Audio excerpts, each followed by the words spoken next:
Hi, I'm Bill O'Reilly. Thanks for watching us tonight. President Obama's State of the Union address, that is the subject of this evening's Talking Points memo. Nothing the president said last night surprised me. He is convinced the federal government can unleash economic justice that will bring prosperity to the USA. There's no question the president really believes that. But I don't. Let's start with the capital gains deal. President is making a big issue out of Warren Buffett secretary paying more tax than the billionaire does. In fact, the secretary, Debbie Bossanek, sat near the First Lady last night, and the cameras zoomed in. But once again, the president did not tell the folks the difference between income taxes and the tax on cap gains. He's lumping it all in together. Tax reform should follow the Buffett rule. If you make more than $1 million a year, you should not pay less than 30% in taxes. Well, that's interesting because back in September 2008, I talked with President Obama about the same issue. Listen, if you raise the cap gains tax, that's going to inhibit investment. I won't buy as many stocks, and many, many more people won't. If you do that, it's going to come back to bite you, Senator. If we went up to a prohibitive rate, you're right. But look, 30% on that's Vegas, man. I'm not going with those odds. 15, I'll pay. Not 30. I didn't say we would go to 30. You said between 25 and 28. No, what we said is, let's say we go up to 20. I've talked. 20 is okay. Not 25. Okay. Well, you and I agree. All right.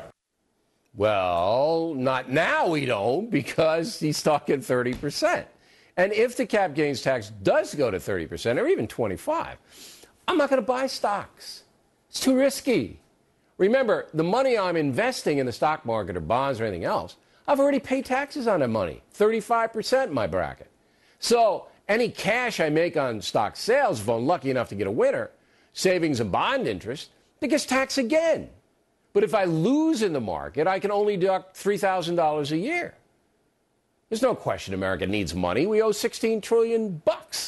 But instead of reforming the tax code, reforming entitlement spending, trying to get as much revenue as possible by closing loopholes, the president wants to tax the wealthy as much as he can. Remember, the highest tax revenues in recent years came under President Bush in 2007 because the economy was roaring. 15% of a lot is better than 30% of a little. Talking Points believes firmly that if the cap gains tax is raised, the economy will be hurt by declining investment. The other soundbite that caught my ear last night was this one. America is back. Anyone who tells you otherwise, anyone who tells you that America is in decline or that our influence has waned, doesn't know what they're talking about. Uh-oh. That might be me. I don't think American power is back. How can it be when you have massive debt, a chaotic government in Washington, and no entitlement reform? How can it be? One more thing. Medicare spending stands at $566 billion this year alone. $566 billion. If you take Medicare off the table, we might begin to get some control over the budget. And how would you do that? Well, you make changes. You factor in wealth and age. Maybe raise a little bit of the age, you know. If you have a lot of cash, you don't get quite as much, something like that. And then you add a 3% national sales tax for everybody. That would pay most Medicare expenditures. Now, that's the kind of creative thinking we need in the country. Isolate the problem, come up with a solution. Class warfare is not a solution. And that's the memo. Now for the top story tonight, what was the best moment and the worst moment in the State of the Union? Here now to kick off our coverage, Karl Rove joins us from Washington. All right, before we get to your best moment, am I crazy here? I don't think we're back. And the 30% cap gains, I think that wouldn't cripple the economy, but it would certainly harm it. Yeah. Look, first of all, who in the Congress is in favor of doubling the capital gains tax? If that was such a good idea, he should have done that Dennis in year one or Kucinich year two. He's a lunatic. I'm sure he'll be in favor of it. He's a lunatic, but that proves my case. Who's in favor of it? The lunatics are. So, no, look, that was fair, though? You're calling President Obama a lunatic.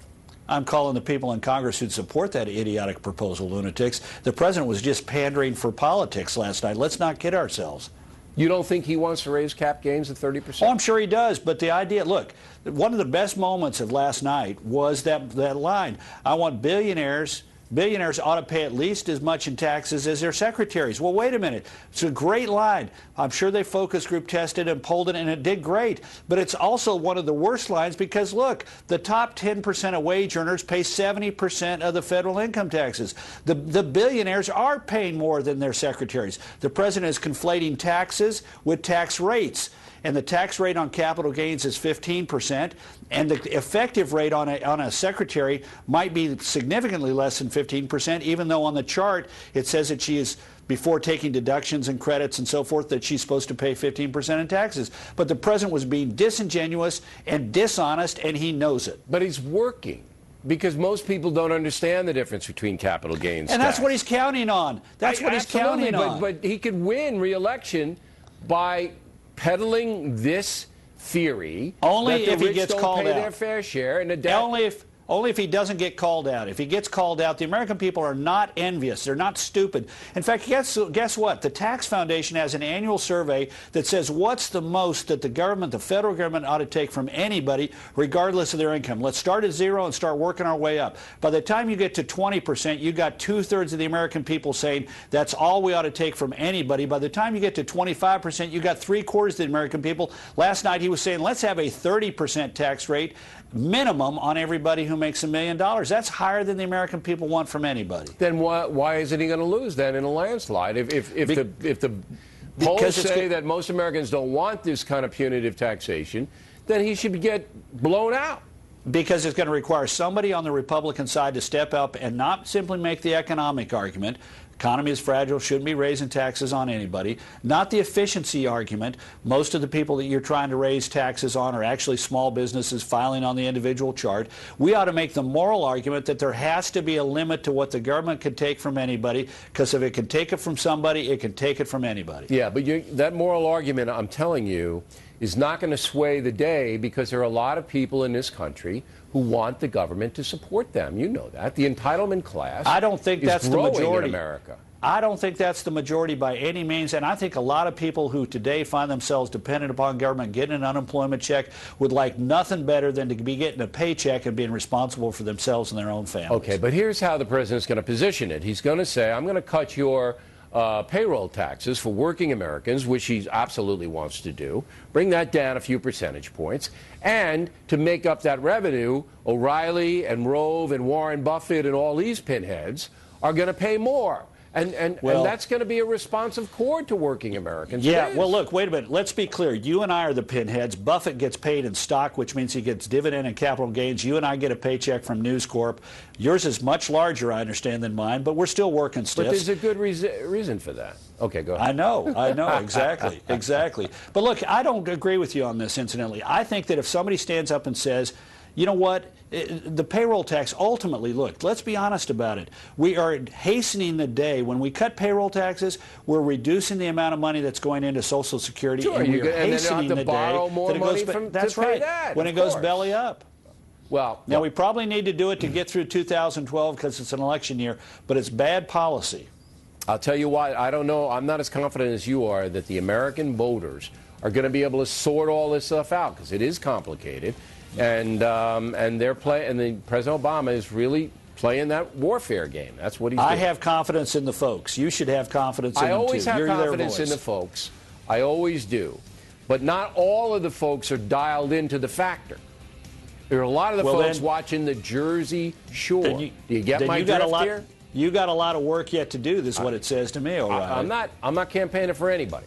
I just want people to know what the truth is. There we go. All right, Mr. O. Next on the Rundown.